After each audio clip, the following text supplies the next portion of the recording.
The diplomatic station called Meridian Gateway floated in the dark between stars, a massive structure of metal and light that housed representatives from hundreds of worlds across the galaxy. Ambassador Jake Collins stood at the viewing window of the human quarters, watching ships arrive and depart, each one carrying beings so different from humanity that it still made his head spin to think about Earth had joined the galactic community only 6 months ago, and everything still felt new and overwhelming. The Universal Species Summit was humanity's first major diplomatic event, a chance to prove that Earth deserved its place among the stars.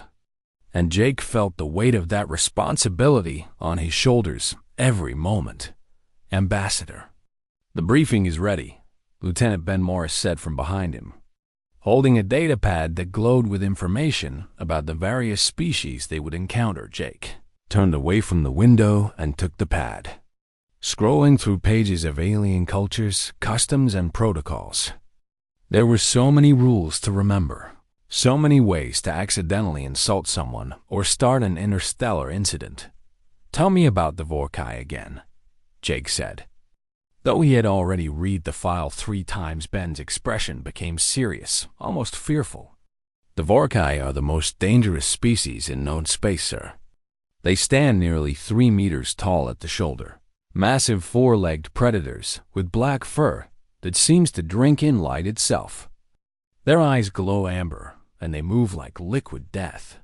Jake studied an image on the pad showing a Vorkai in full warrior stance. The creature looked like a nightmare made flesh, all muscle and claw and predatory grace.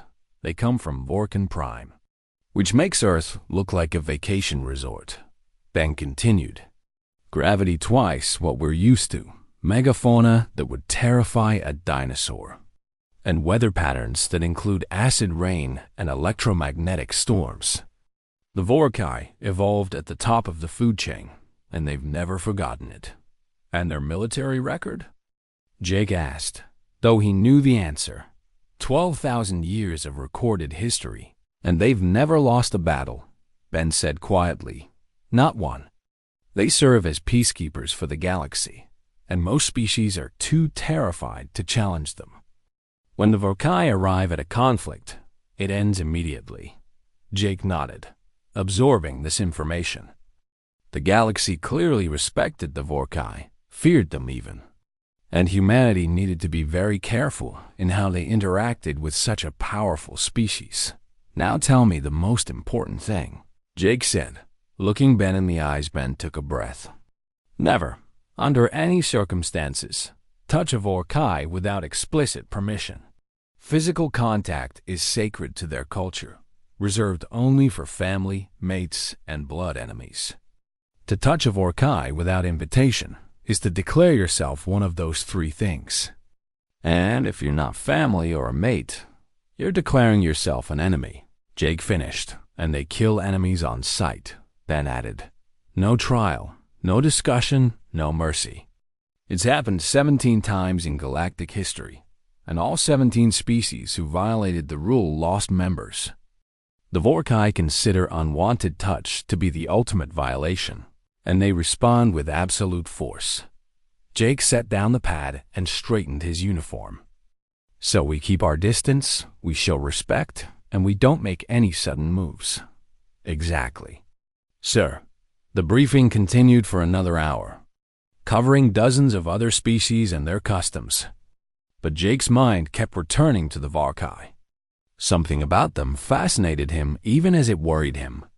Perhaps because they reminded him of Earth's own apex predators, the great cats and wolves that humanity had once feared and learned to respect later.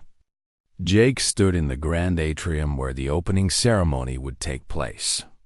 The space was enormous, with a transparent dome overhead showing the stars beyond, and multiple levels connected by ramps and platforms. Alien species filled the area, speaking in languages that his translators struggled to process, creating a background hum of incomprehensible sound. Then the Vorkai entered, and the entire atrium fell silent. 4 of them moved through the space with perfect coordination, their massive bodies flowing like water. The leader was clearly the largest, his black fur marked with intricate silver patterns that designated rank and clan. The other three followed slightly behind. Younger, but no less impressive, every species in the atrium moved out of their path, creating a corridor of empty space at least 5 meters wide. No one spoke, no one approached. Everyone showed the same mixture of respect and fear. "That's Ambassador Krelver," Ben whispered beside Jake. "He's led the Vorkai delegation for 20 years. Considered one of their finest warriors and diplomats." Jake watched as Krelver moved to the Vorkai delegation area, his amber eyes scanning the crowd with an intelligence that was almost frightening.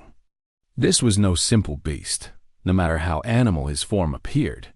This was a being of vast experience and capability. The 3 younger Vorkai settled around Krelver in a protective formation. One of them, a female judging by the slightly smaller build and different pattern of markings, kept her gaze moving constantly, assessing threats.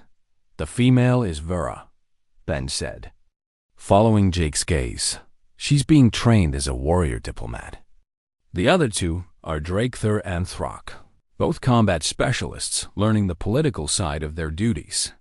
Jake filed away the names, knowing that proper address would be important if any interaction occurred. He had no intention of approaching the Vorkai directly, but in diplomatic settings, you never knew what might happen.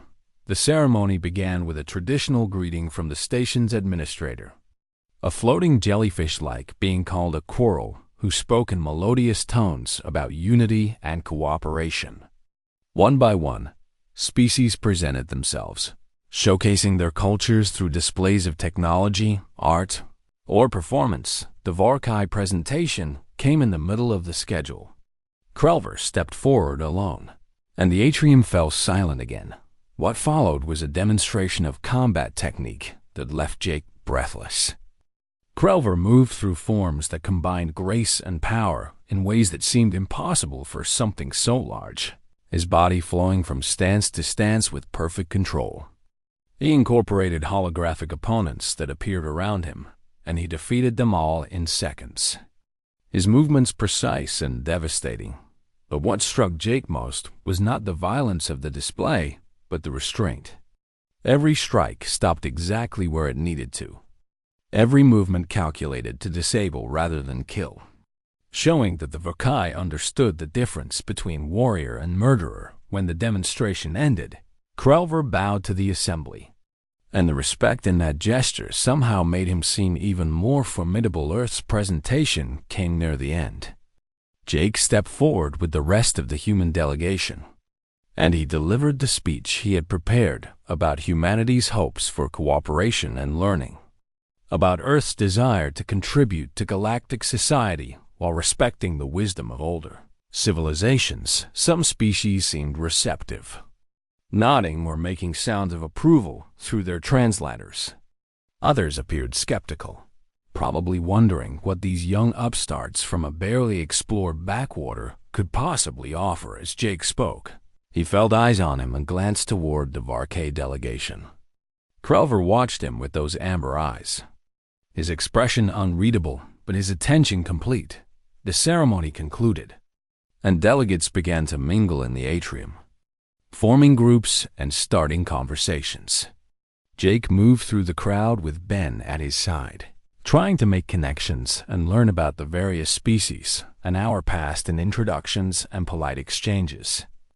Jake spoke with crystalline beings who communicated through light patterns, with insectoid creatures who smelled like flowers, with aquatic species in mobile water tanks, and with dozens of others whose forms defied easy description.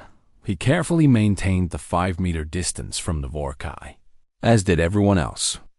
The 4 massive predators had their own space, a circle of emptiness that moved with them wherever they went. Jake found himself near one of the viewing platforms, a railed area that looked down at the level below. He was discussing trade possibilities with a representative from the Thornook, a species that looked like animated crystal sculptures. When he heard Ida's scream cut through the conversation, high-pitched and terrified, the universal sound of a child in danger, Jake's head snapped toward the sound, his body already moving before his mind caught up. On the platform railing, a small alien child clung desperately to the metal. Its 6 limbs losing their grip one by one. The child was Chittick, an insectoid species, no more than 4 years old in human equivalent. Its guardian stood frozen several meters away, too far to reach in time, mandibles clicking in panic. Other delegates noticed but seemed paralyzed, their instincts not geared for immediate action. Precious seconds ticked by as the child's grip weakened. The child fell, its small body tumbling toward the floor 40 meters below Jake's mind, registered distances, angles, possibilities. He was too far away to reach the child directly. Even at a full sprint, but between him and the falling child stood Krelver, the massive Vorkai who had moved to that exact spot during the mingling. Jake didn't think. He didn't calculate. He didn't consider consequences or remember briefings about sacred cultural rules. His body moved on pure instinct. The same instinct that had driven humanity to protect its young for millions of years. The same instinct that made humans run into burning buildings and dive into deep water without hesitation when children were in danger. Jake's. The silence that filled the atrium felt like a physical weight pressing down on every being present. Jake Collins lay on the lower deck floor, his back aching from the impact and his ankles screaming in pain. But his arms remained locked around the small, Chittick child who trembled against his chest. The child's parents rushed forward, their mandibles clicking rapidly in what Jake's translator identified as extreme distress mixed with relief. They carefully took their child from Jake's arms, checking every limb and antenna while making soothing sounds. Jake struggled to sit up, his vision swimming from pain and adrenaline. He managed to get himself into a sitting position against a nearby support column, his injured ankle stretched out in front of him above him. At the railing 40 meters up, Krelver stood motionless. The massive Vorkai's amber eyes glowed like hot coals in the station's light. Fixed on Jake with an intensity that made it hard to breathe, Ben Morris appeared at the top of the stairs, his face pale with terror, already running down toward the lower level. Other humans in the delegation stood frozen at various points around the upper atrium, their expressions showing the same fear. Every alien species present knew what had happened. Jake could see it in the way they backed away, creating even more space around the Vorkai delegation, in the way their translators whispered to each other in shocked tones, in the way some had already begun recording this moment for their archives. They expected to witness an execution. The Vorkai began to move. Krelver's massive body tensed, and in one fluid motion that showcased the terrifying athleticism of his species, he leaped from the upper level. 40 meters meant nothing to a Vorkai. Krelver landed on the lower deck with barely a sound, his 4 legs absorbing the impact that would have shattered a human's bones. And he straightened to his full height just 3 meters from where Jake sat up close. The Vorkai ambassador was even more imposing than Jake had realized. His shoulders stood level with where Jake's head would be if he were standing, and each of his legs was thicker than Jake's torso. The obsidian fur rippled over muscles that could crush steel, and those amber eyes seemed to look directly into Jake's soul. The 3 younger Vorkai followed their leader down, landing in formation around Jake and Krelver. Vera positioned herself to Jake's left, Drakethir to his right, and Throck behind him, creating a circle that cut off any escape route not that Jake could run, even if he wanted to. His ankle was definitely broken or badly sprained, and his body felt like one massive bruise band reached the bottom of the stairs. Breathing hard, but he froze when he saw the Vorkai formation. His hand moved toward the small communicator at his belt, probably thinking about calling for help. But what help could possibly arrive in time, and what help could stand against the Vorkai? The Chittick parents had moved back with their child, watching with their compound eyes wide. Other species began to gather at the railings above. Drawn by the drama unfolding below, Krelver circled Jake slowly, his movements predatory and deliberate. Each massive paw made no sound on the deck floor despite his weight, and his tail swayed behind him in a pattern that Jake's instincts read as dangerous. Jake met the Vorkai's gaze as steadily as he could manage through the pain. He knew he had broken the sacred rule, knew he had touched Krelver without permission, used the ambassador's body as a launching point without a moment's hesitation. He also knew he would do it again without a second thought if it meant saving that child. "You touched me." "Human." Krelver's voice rumbled like distant thunder, deep and resonant. He spoke in Galactic Common so that everyone present could understand, his words carrying clearly through the silent atrium. "Do you know what this means in my culture?" Jake nodded once, not trusting his voice. His throat felt tight with adrenaline and pain. "Speak," Krelver commanded. "Let all hear your words." Jake swallowed and found his voice. "Yes, I know. I was briefed on Vorka customs. I know that physical contact is sacred to your people. That touching you without permission means declaring myself either family, mate, or enemy. And yet you touched me," Krelver continued. "Still circling, you placed your hands on my body. Used me as a tool, without asking, without hesitation, without fear of the consequences." "Yes," Jake said. Simplic Rover stopped directly in front of Jake, leaning down so that his massive head was level with the human's. "Why?" The question hung in the air between them. Jake glanced past Krelver to where the Chittick child clung to its parent. "Alive and safe, because that child was going to die," Jake said, his voice steady despite the pain and fear. There was no time to ask permission. There was no time to think about rules or consequences or diplomatic protocols.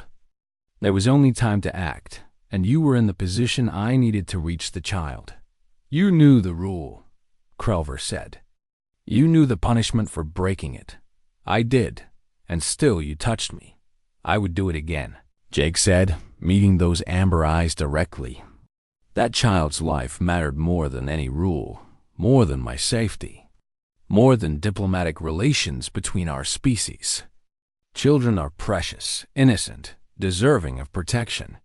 I couldn't stand there and watch it die when I had even the smallest chance to save it." A sound rippled through the watching crowd above, species translating Jake's words to each other. Some seemed confused by his reasoning. Others appeared moved, but all waited to see what the Vorkai would do. Vera moved closer, speaking in rapid Vorkai that Jake's translator couldn't quite catch. Krelver responded in the same language. His tone firm, but not angry. Drakther and Thrak shifted their positions, no longer blocking Jake's escape routes, but instead standing more like guards than captors. Krelver turned back to Jake, his amber eyes seeming to glow brighter. "You did not calculate odds or weigh diplomatic consequences. You did not consider your own safety or the sacred laws of my people. You saw death approaching an innocent, and your body moved to prevent it." "Yes," Jake agreed, unsure where this was leading but sensing a shift in the atmosphere. "This is the warrior's instinct," Krelver said, his voice carrying through the atrium. "This is the protector's heart. You acted without thought for yourself, only for the life of another." Jake said nothing, waiting. "Tell me, Jake Collins," Krelver continued, "are you a warrior by training?" "No," Jake admitted. "I'm a diplomat.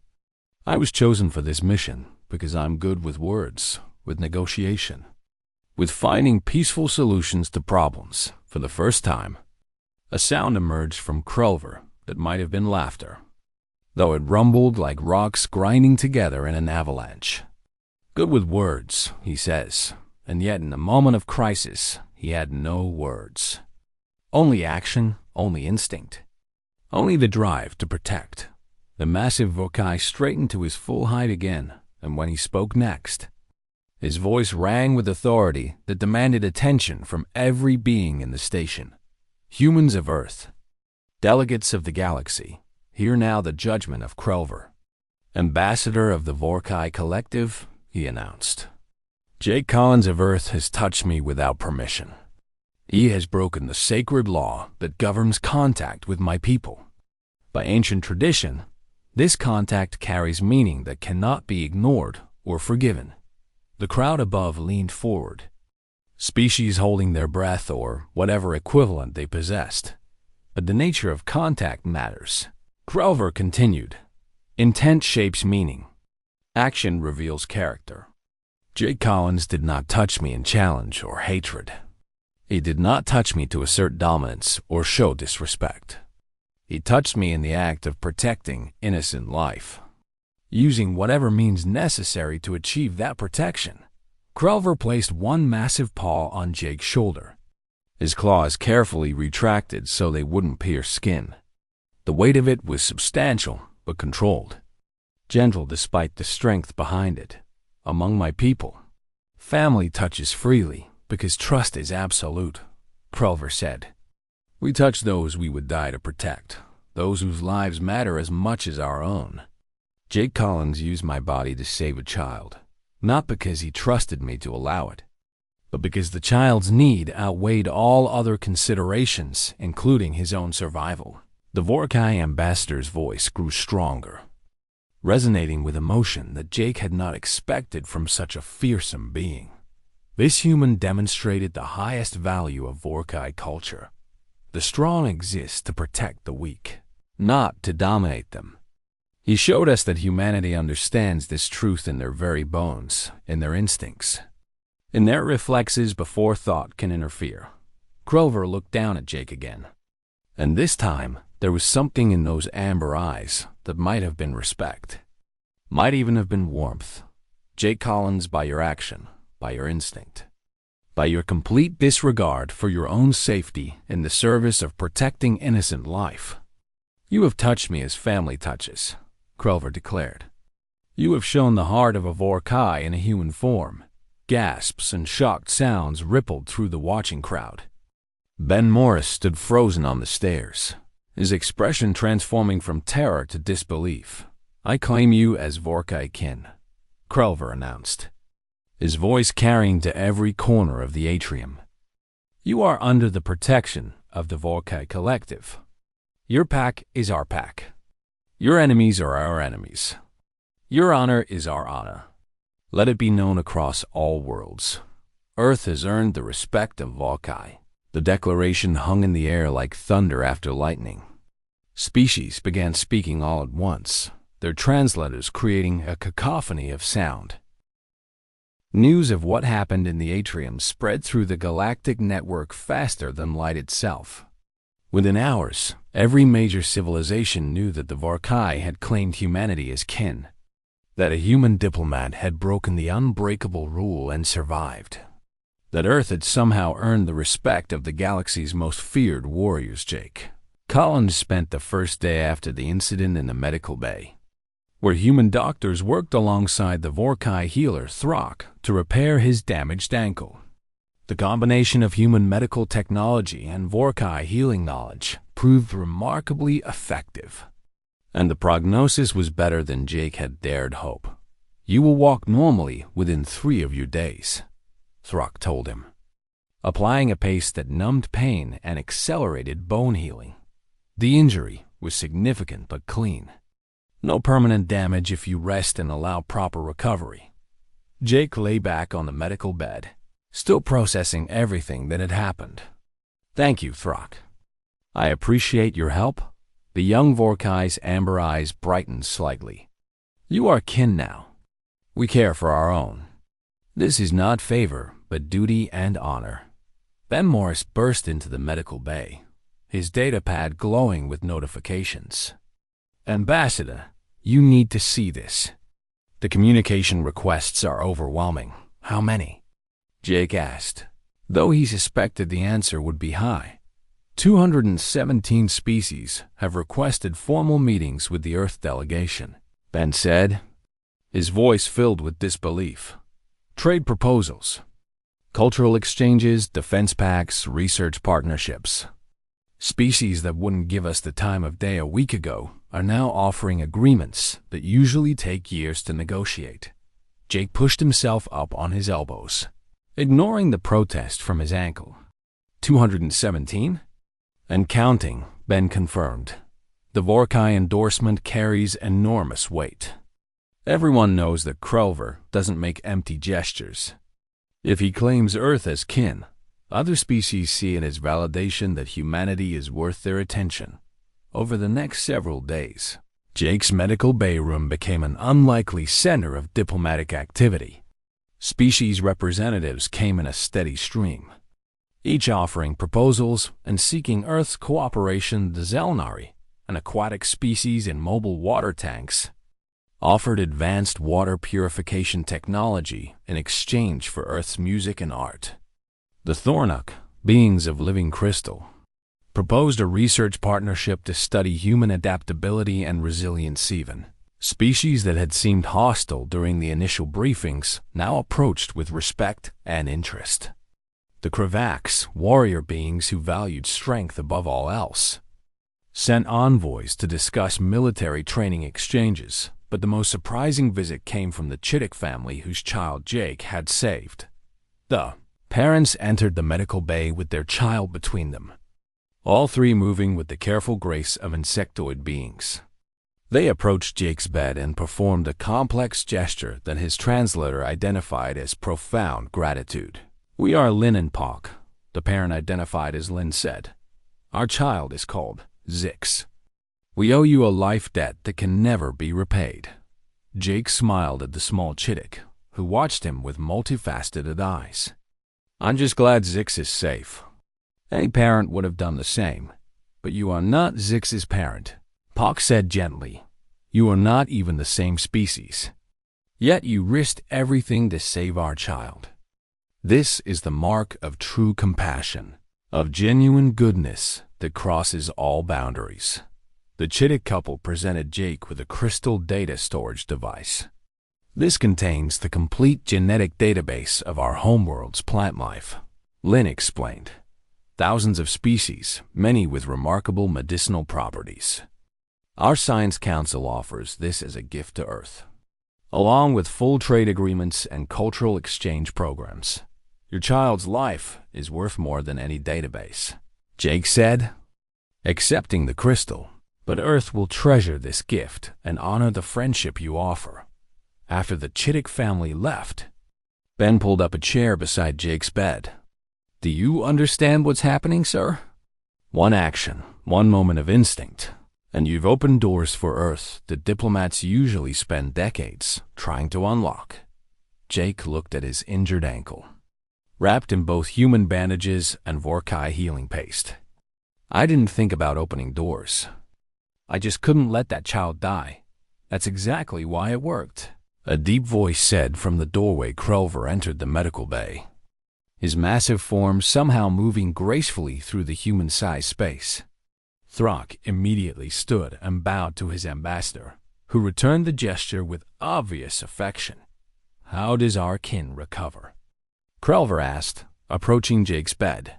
"Well, thanks to Throck's skill," Jake replied. "I should be walking soon." Krelver settled onto his haunches beside the bed, bringing his head level with Jake's. "I have come to speak with you about what happens next, but also to tell you more about my people, so you understand the significance of what occurred over the next hour." Krelver shared the history of the Vorkai in a way that the official briefings had never captured. He spoke of a time 12,000 years ago when his people nearly destroyed themselves in endless clan warfare. When strength meant only the ability to kill and dominate. "We were monsters then," Krelver said quietly. "We used our power only to take, to conquer, to prove our superiority. Entire clans were wiped out in feuds that lasted generations. Then came a teacher named Vorik, a warrior who had seen too much death and decided there had to be a better way. Vorak proposed a radical idea, that the strong existed not to dominate the weak but to protect them. My people laughed at him at first." Krelver continued. "They called him soft, weak, unworthy of Vorkai blood. But Vorak challenged the strongest warriors to combat, and he defeated them all.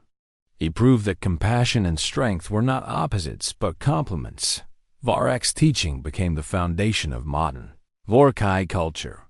They remained fearsome warriors, but now they channeled that strength toward protection rather than conquest.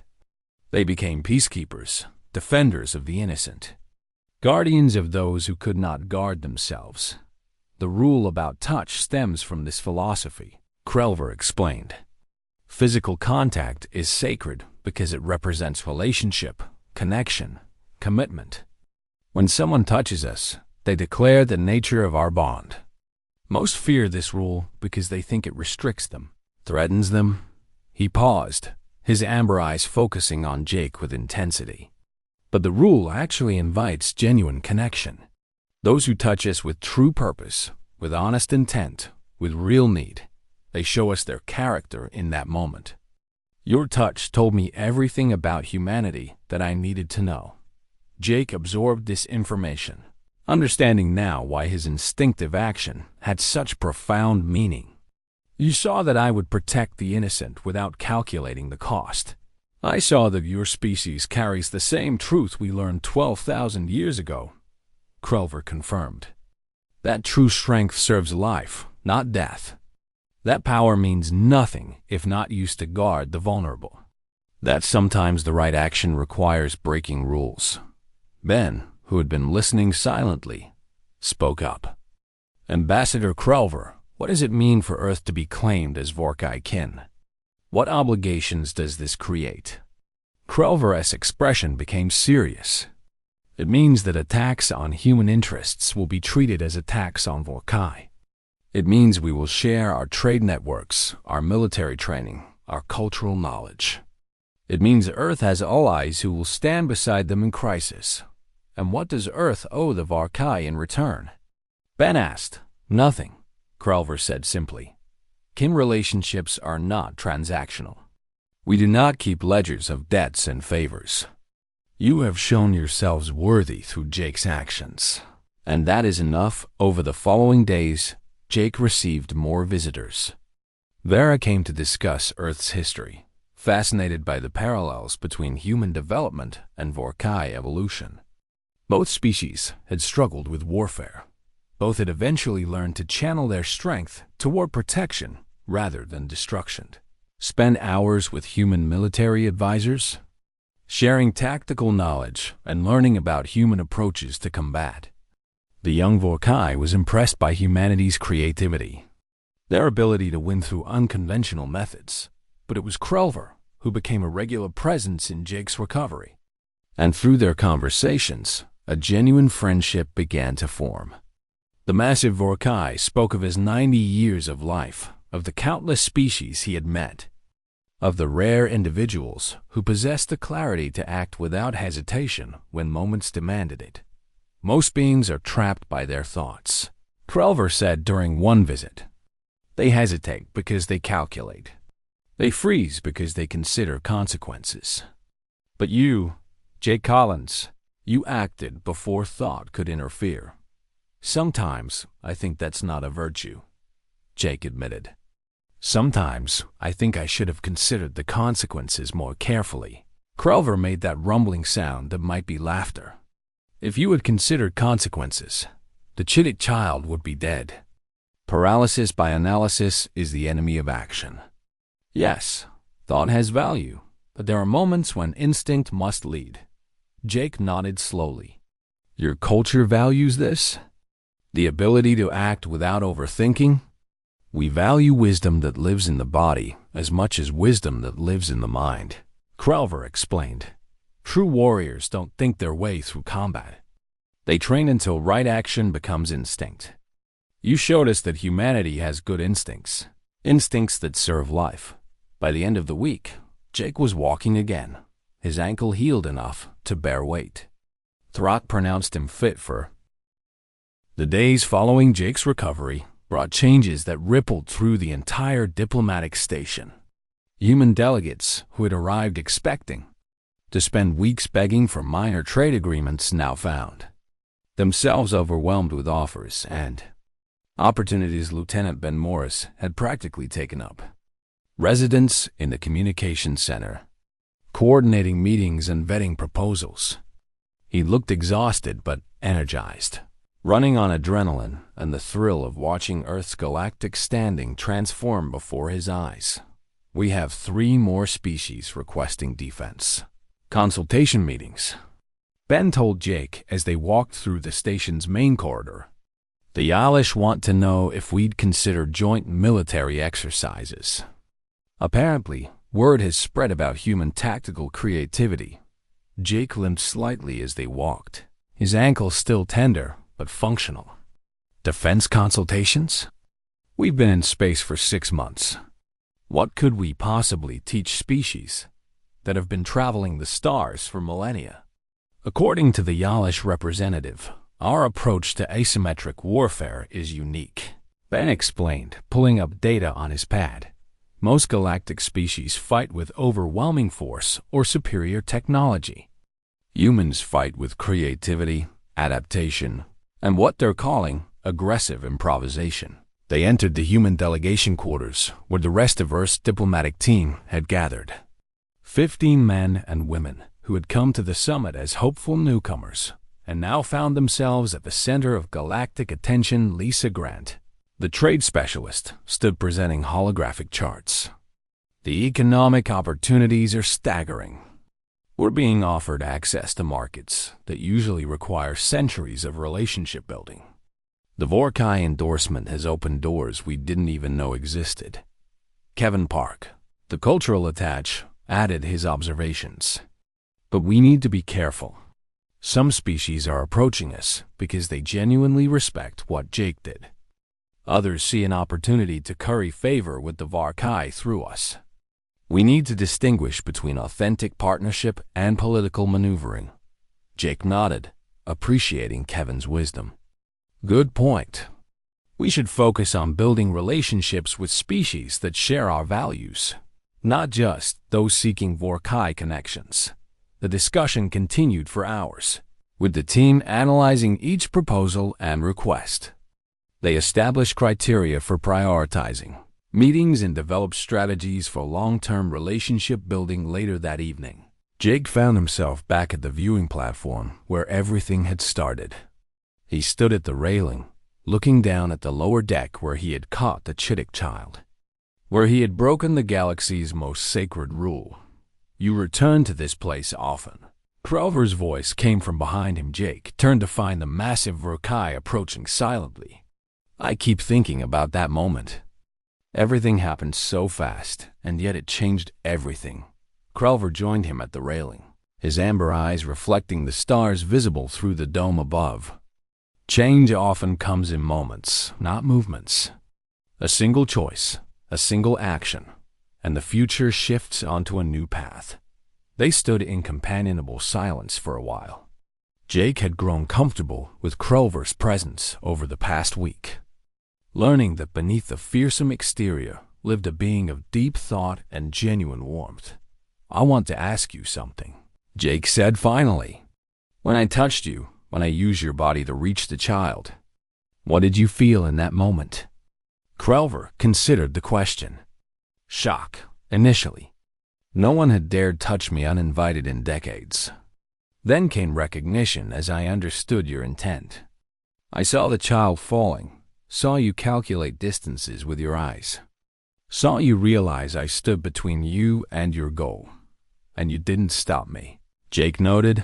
I could not have stopped you even if I wanted to, Crover said. You moved with the speed of pure instinct. By the time my mind processed what was happening, you were already airborne. But more importantly, I recognized the rightness of your action, even in that split second.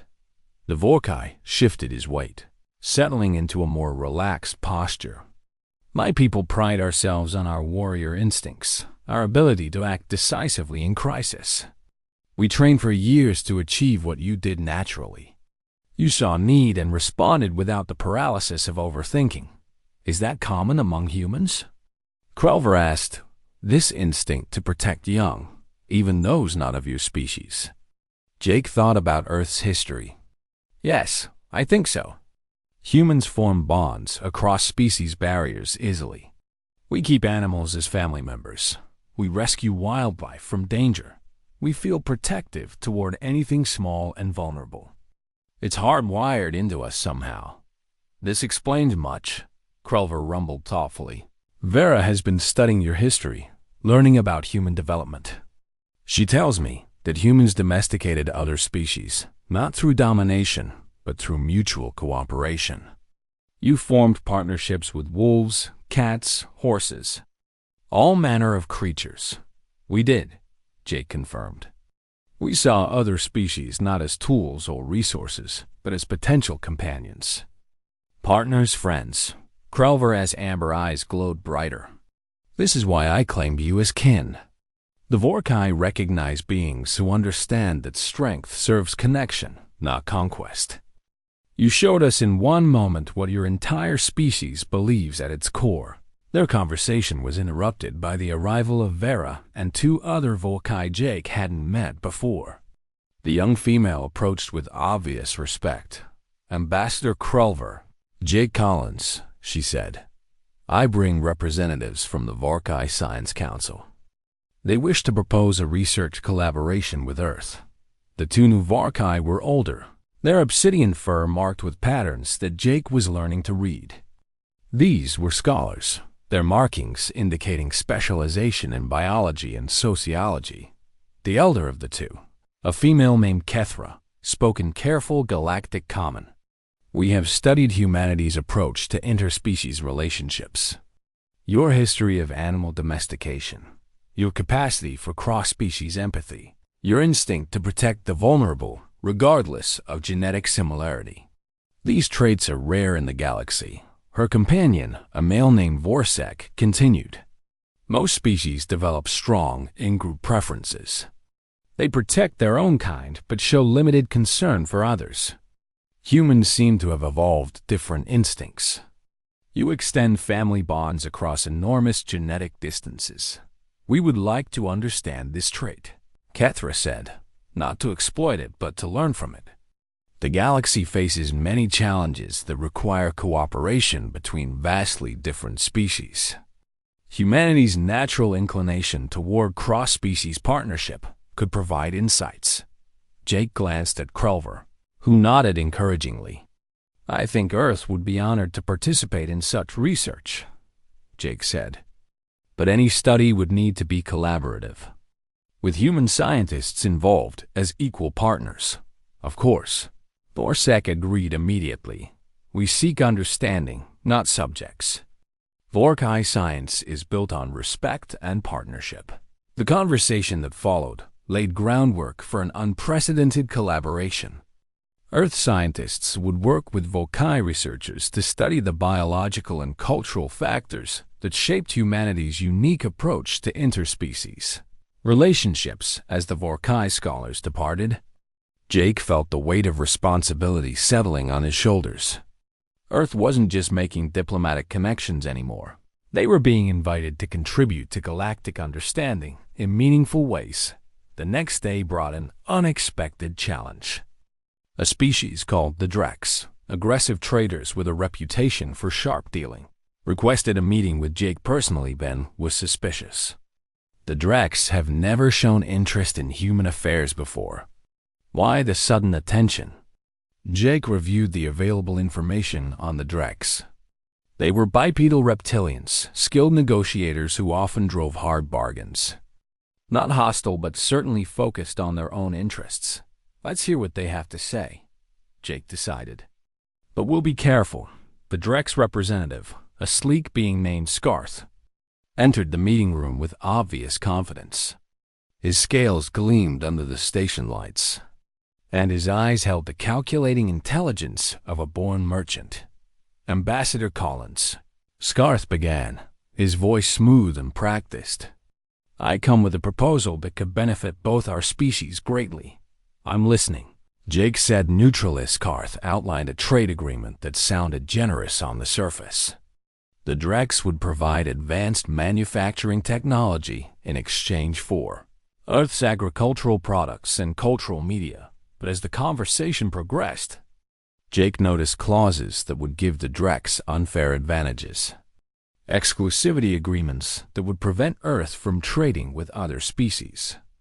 Intellectual property terms that seemed designed to trap humans in dependent relationships. Ben caught Jake's eye. Clearly seeing the same problems. I appreciate the offer, Jake said carefully. But these terms don't work for Earth. We're interested in partnerships, not dependent relationships. Scarth's expression flickered. The Vorkai endorsement has given you confidence, I see. But remember, Ambassador, the Vorkai cannot solve all your problems. You still need practical partners for trade and technology. We need partners who respect us as equals, Jake replied firmly. Not partners who see us as convenient resources. The meeting ended without agreement, and Scarth left looking frustrated. Ben exhaled in relief. That could have gone badly if we'd accepted, he said. We need to remember that the Vorkai endorsement is a door opener, not a magic solution, Jake agreed. We still have to navigate galactic politics carefully. That evening, Jake shared the experience with Krelver. The final days of the Universal Species Summit arrived with a mixture of excitement and bittersweet awareness that this transformative period was ending. The closing ceremony would formalize all the agreements and partnerships established over the past 3 weeks. And Earth's delegation prepared to showcase how far they had come. Jake Collins stood in the human quarters, adjusting his formal diplomatic uniform while Ben Morris reviewed the schedule one last time. Jake's ankle had healed completely thanks to the combined efforts of human and Vorkai medicine, leaving him with only a small scar as a reminder of that pivotal moment. The ceremony begins in 2 hours, Ben said. Checking his datapad, Earth's formal presentation is scheduled right after the Vorkai, which is apparently a significant honor. Krelver requested the placement specifically. Lisa Grant entered with news. The final count is in. 47 species have signed formal agreements with Earth, ranging from trade partnerships to cultural exchanges to research collaborations. That's more than most species achieve in their first decade of galactic participation, Kevin Park added. And the informal connections are even more impressive. We've built relationships that will serve Earth for generations. The goodwill generated by Jake's actions has created opportunities we couldn't have imagined. Jake felt humbled by the scope of what had happened. One action, one moment, and all of this followed. That's how change works sometimes, Lisa said wisely. The right action at the right moment can shift entire paradigms. You showed the galaxy who humans are, and they responded. As they made their way to the Grand Atrium, Jake noticed how differently other species reacted to the human delegation now. Where once they had been met with polite disinterest or mild curiosity, now aliens of all kinds nodded respectfully, some even approaching to offer brief words of admiration. The atrium had been transformed for the closing ceremony. Holographic displays showcased each species' contributions to galactic society, and delegations assembled in positions that reflected their status and relationships. The Vorkai delegation stood in their traditional place of honor, and Jake felt warmth in his chest when he saw that a space had been reserved beside them for the humans. Krelver had ensured that Earth's new status would be physically demonstrated for all to see. Vera approached as the humans settled into their position. Jake Collins, the ceremony will include a formal recognition of the bond between Vorkai and humanity. Krelver wishes you to stand with him during the announcement. Jake glanced at his team, who nodded encouragement. I'd be honored. The ceremony began with the station administrator's opening remarks, praising the productive discussions and successful partnerships formed during the summit. One by one, species presented their achievements and announced new collaborations. When the Vorkai's turn came, Krelver stepped forward with Vera, Drekther, and Throck flanking him. The massive predators commanded immediate attention, their presence still inspiring awe despite weeks of familiarity. The HFY Collective recognizes the achievements of this summit. Krelver began, his deep voice carrying through the atrium. We have witnessed cooperation, understanding, and the formation of bonds that will strengthen galactic society. He paused, his amber eyes scanning the assembled delegates. But we have also witnessed something rarer, the revelation of character in crisis, the demonstration of values through action rather than words. Krelver gestured to Jake, who stepped forward to stand beside the massive HFY. 3 weeks ago, Ambassador Jake Collins of Earth broke the most sacred law of HFY culture. He touched me without permission, using my body as a tool to achieve his goal. The atrium fell silent. Every being focused on Krelver's words. By all traditions, this should have resulted in his death, Krelver continued. But traditions exist to serve principles, not to replace them. Jake Collins touched me in the act of saving an innocent child from death, acting on instinct faster than thought, prioritizing life above all other considerations, including his own safety. Krelver placed his massive paw on Jake's shoulder, the gesture now familiar and warm.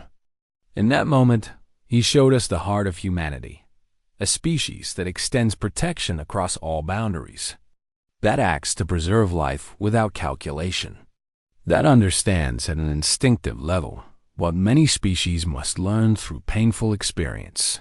The HFY ambassador's voice grew stronger, resonating with conviction.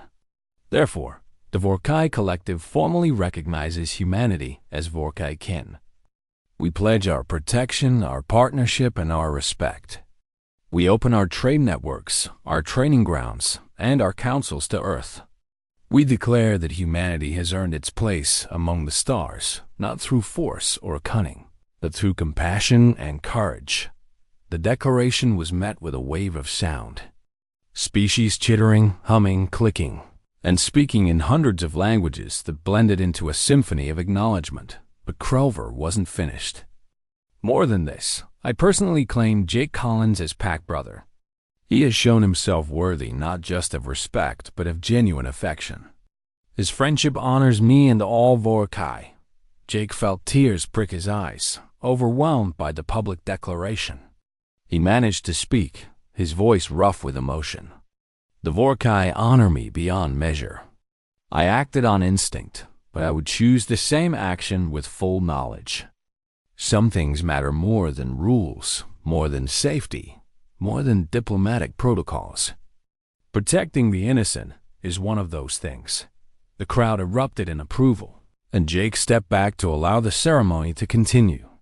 But as he returned to the human delegation area, he was intercepted by the Chittick family. Lynn and Pak approached with little Zix between them. The child had grown bolder over the past weeks, no longer shy around the human who had saved its life. Jake Collins, Lynn said formally. Our people wish to present Earth with a final gift in recognition of your actions. Pak held out a small object that gleamed with inner light. This is a Chittick memory crystal, encoding not just data but emotional resonance. It contains the gratitude of our entire species, preserved so that future generations will know what you did for our child. Jake accepted the crystal carefully. Your friendship is gift enough. Earth will treasure this bond. Zix chirped something in the Chittick language, and Lynn translated with obvious fondness. Zix says you are brave like the heroes in our stories. You will always be welcome on our homeworld. After the Chittick family departed, the ceremony continued with Earth's formal presentation. Jake spoke briefly about humanity's hopes for continued cooperation and learning, but he kept his remarks simple and heartfelt rather than grandiose. When he finished, something unexpected happened. Species after species stood in their delegation areas, a physical show of respect that the translator informed him was rarely given to newcomer civilizations. The Zelnari stood, their water tanks gleaming. The Thornuk rose, their crystalline bodies refracting light into rainbow patterns.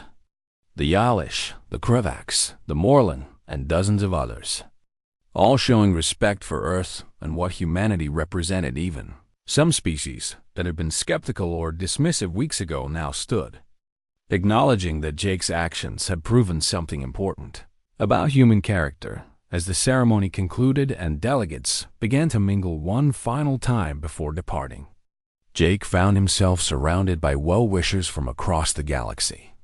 Conversations flowed in dozens of languages, creating connections that would last long after the summit ended. Ben appeared at Jake's elbow with a communication device. "Sir, there's a message from Earth. The Secretary General wants to speak with you." Jake excused himself and found a quiet corner to take the call. The Secretary General's face appeared on the screen, beaming with pride. "Ambassador Collins, I'm calling to inform you that your actions here have transformed Earth's standing in ways we're still calculating. You've done more for humanity in 3 weeks than we dared hope for in 3 years. I just did what felt right." "Madam Secretary," Jake replied, "which is exactly why it worked," she said. "We're implementing new protocols based on what you've taught us, but sometimes instinct matters more than procedure. That genuine compassion opens more doors than calculated strategy. That being truly human is our greatest diplomatic asset."